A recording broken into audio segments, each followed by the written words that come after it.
Chapter 1. Understanding the Role of a Supervisor. Chapter Objectives.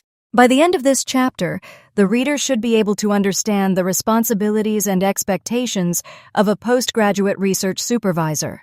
Distinguish between supervision, teaching, and mentorship. Reflect on the ethical and relational dimensions of supervision. Appreciate the strategic importance of supervision for student success and academic excellence. 1.1. The meaning and purpose of supervision. Postgraduate supervision is not merely about overseeing a research project, it is about guiding a scholar's intellectual journey.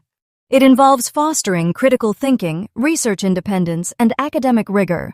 A supervisor is a mentor, facilitator, intellectual guide, and often a role model. Your work with a student may shape not only their thesis, but their scholarly identity and future career. Supervision is also a relationship grounded in mutual respect, trust, and shared commitment to excellence. As such, it requires clear boundaries, active communication, and consistent support. 1.2 Key Roles of a Supervisor. A competent supervisor plays multiple roles throughout the student's research process. These include advisor, helping students refine their topic, frame research questions, and choose suitable methods. Project manager, assisting with planning timelines, managing progress, and overcoming obstacles. Scholar and critic, offering rigorous, constructive feedback on writing, methodology, and argument. Mentor, nurturing academic confidence, independence, and professional identity. Gatekeeper, ensuring ethical standards, quality control, and readiness for examination. Supervision is not about doing the work for the student.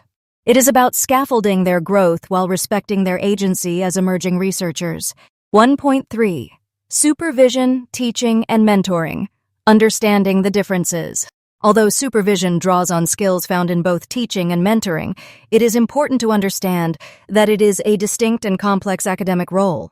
Teaching typically involves structured instruction within the classroom, where the focus is on delivering established knowledge to groups of students, often guided by a syllabus.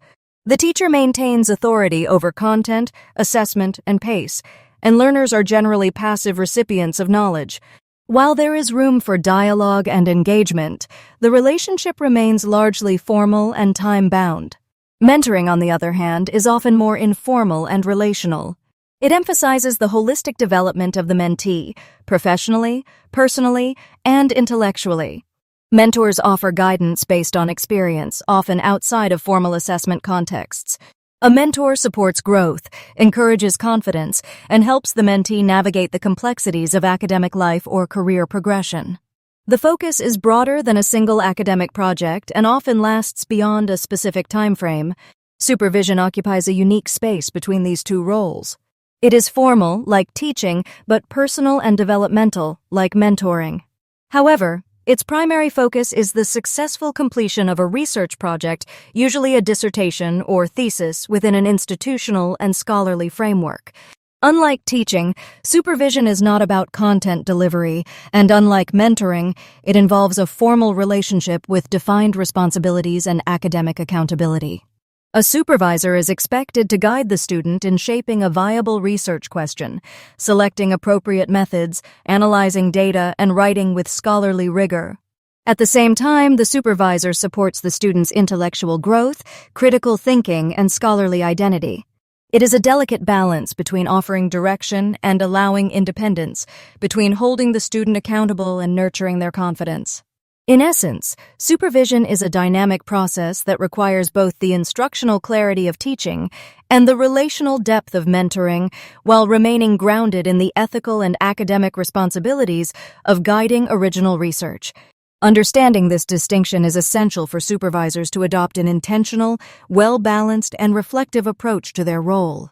1.4 Institutional Expectations and Accountability. Each university or faculty has its own policies and expectations for supervision.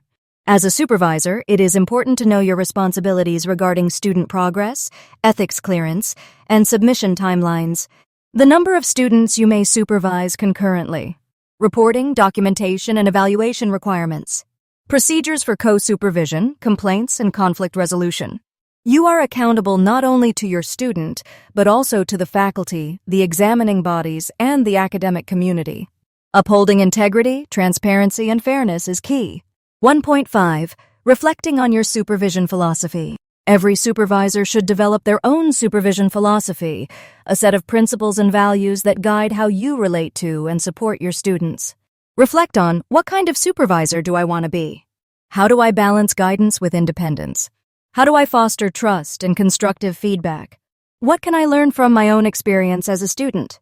Supervision is not static.